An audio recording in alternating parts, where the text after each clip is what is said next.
Welcome to another episode of Life and Whiskey. As always, I'm Jordan. Today, I was a little conflicted. Didn't really know what direction I was going to go here. Got a Laphroaig, so peated whiskey. Got a Glenrothes. This is a non-peated whiskey. And then most other things that I have here are a bit higher proof.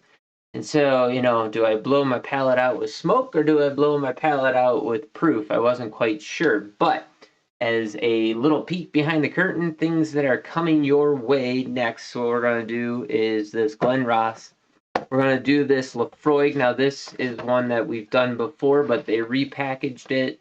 It caught my eye. I thought it was a new edition or whatever. So their marketing worked on me, but the price point was not too bad, and so we'll review it. We'll look at that. We got a new Riff single barrel. We've had a single barrel before quite a while ago, but I wanted to see if this is still one of the better single barrel bang for the buck kind of whiskeys out there. So I got another one of those last week when I was in South Dakota. We got yet another stag. This one is 24D. My wife and I had it the other night, and it was absolutely phenomenal. We'll get into that one. That one was fantastic. Picked up another Four Roses single barrel. This was another one that price-wise is pretty cheap. So I wanted to see what I thought of this compared to the old one, which I have here, and see if I thought it was any better or any different. And I want to say it was only like $35-36, something like that. So I thought, why not? And then we have a new Weller 107. We'll crack into that and taste that one. And then a new E.H. Taylor small batch. Now, if you've been watching these videos for a while now, I've been saying, we're going to do head-to-heads. But I decided what I was going to do first is we're going to taste each of the new bottles individually first and review them, even if they are something that we've reviewed before, like Stag. I went from 0 bottles, and then from November till now, it is March 29th, I think. March 30th, 2025 right now. So between November and now, I've acquired 3 bottles of Stag. I'm not too ashamed of that or going to cry over that at all. And then I got another bottle of Weller, and so I was like, hey, let's do the individual reviews. We'll do them standalone so that we can see what I think of the bottles to start with, and then we'll do a head-to-head comparison, and that's when we can kind of pick out some different nuances and I find when you do a head-to-head comparison, whether it's blind or known, you'll get a bunch of new flavors and ideas, and you really are able to tease out some of the different flavor profiles a little bit easier that way when you got something to compare it to. And so that's what we're going to do here. I think if we get through them all, we'd have 1, 2, 3, 4, 5, 6, 7 individual reviews. That might be about as far as I'm going to make it today. That's quite a few. But I'm just going to sit here and crank them out. And so if you're watching these in order, this will be number 1. And then we'll go here. I'll do a good palate rinse, try and get rid of some of that smoke. And then we're going to start running through these. And I think we'll start with the E.H. Taylor. That's the lowest proof. And then I think this 107 might be the next lowest proof here. Four Roses is at 100, so that one's lower. So maybe we'll do E.H. Taylor, and then Four Roses, the single barrel, at 106. So that's what we'll do. We'll do E.H. Taylor, Four Roses, the new Riff, then the Weller, and then the Stag. So that's the order. So there we go. All right. With that, let's get into it. Like I said, it is March 30th, 2025. Here in Wyoming, we went from 80 degrees on Thursday. Today is Sunday, and it's snowing again. So that's how it is. I went skiing with my stepdad, and it was, I think, 70 degrees, something like that. Snow conditions were a little rough, but hey, it was still fun to get out there. So Glenrothes, you gotta appreciate Holy Hand Grenade style kind of bottle, similar to that of the Blantons. Founded in 1879 as a Speyside Scotch, which I like. This is a sherry cast whiskey, which is the main reason why I bought it because it was good. Man, I don't really want to read their notes here. But picked this up in Rapid City, South Dakota at Mr. Liquor. And I got it for, so this is Glenrothes, the Maker's Cut, $77.99. I didn't think that was too bad for a bottle. And then the New Riff I also bought over there because you can't buy New Riff in Wyoming, unfortunately. So let's get into this. So Sherry Cask has a nice red hue to it. You can really smell the sherry in it, which I like. Like even from here, I can just smell kind of sherry, a little bit of red fruit coming out of it. It had, man, like there's a little bit of a dark fruit, a dark pruny note in there. I think I always describe a sherry cask like you can smell the sherry for sure, but it has the Slivovitz note to it that I really appreciate.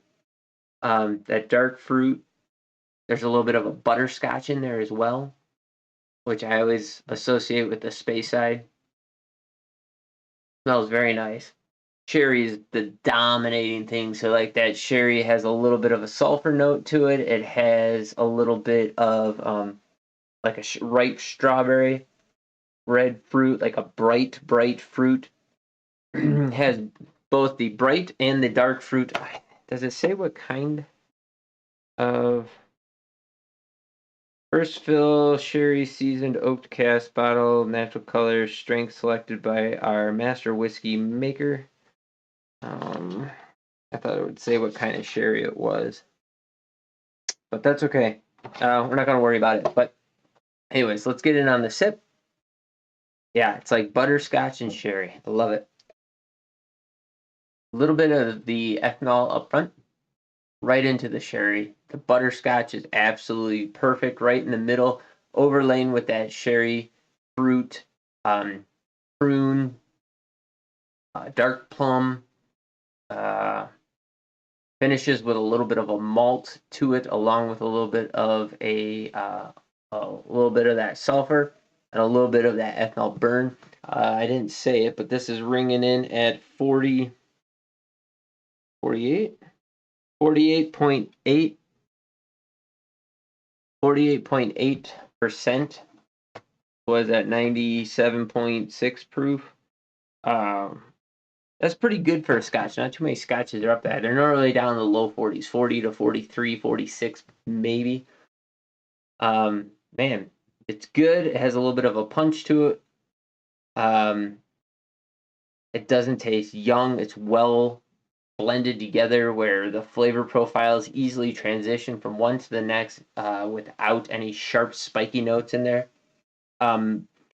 So my personal preference when it comes to Scotch is I really, really enjoy peated whiskey, all varieties. And then it comes down to like a port barrel or a I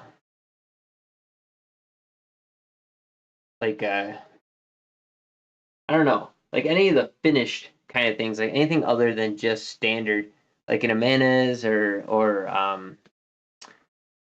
some of the different sherries. Like I want some kind of a finish in there.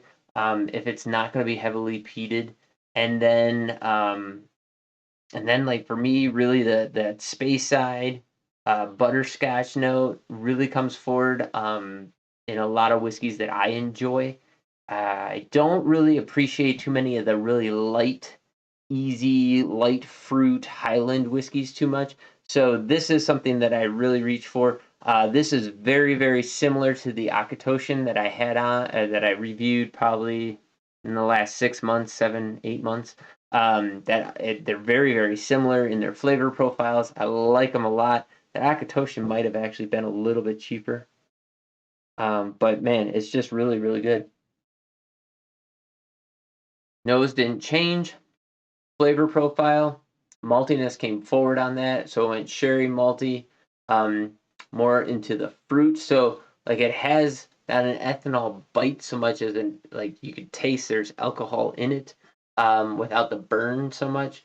You can get some of the oak out of it and really that sulfury back end.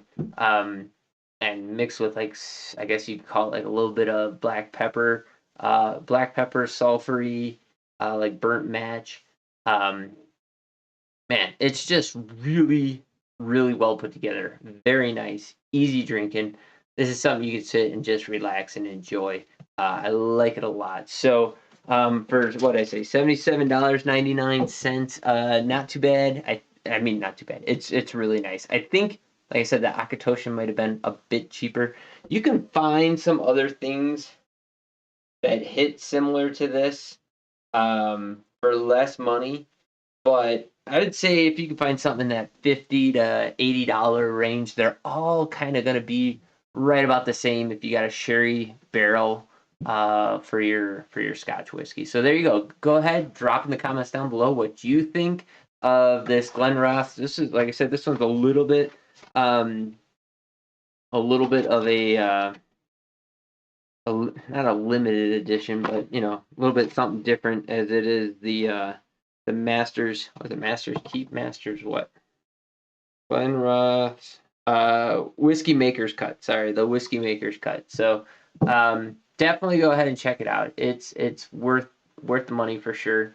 I enjoy it, and drop in the comments down below what you can find it for in your area, if you can find it. I had to travel out of state in order to find this, and that's the case with a lot of the whiskeys that I enjoy. But there's nothing wrong with that. So, anyways, stay tuned for the next video. We are going to jump into this Laphroaig, and I'll tell you all about that. Thanks for watching. You guys have yourselves a great day, and we'll catch you in the next video.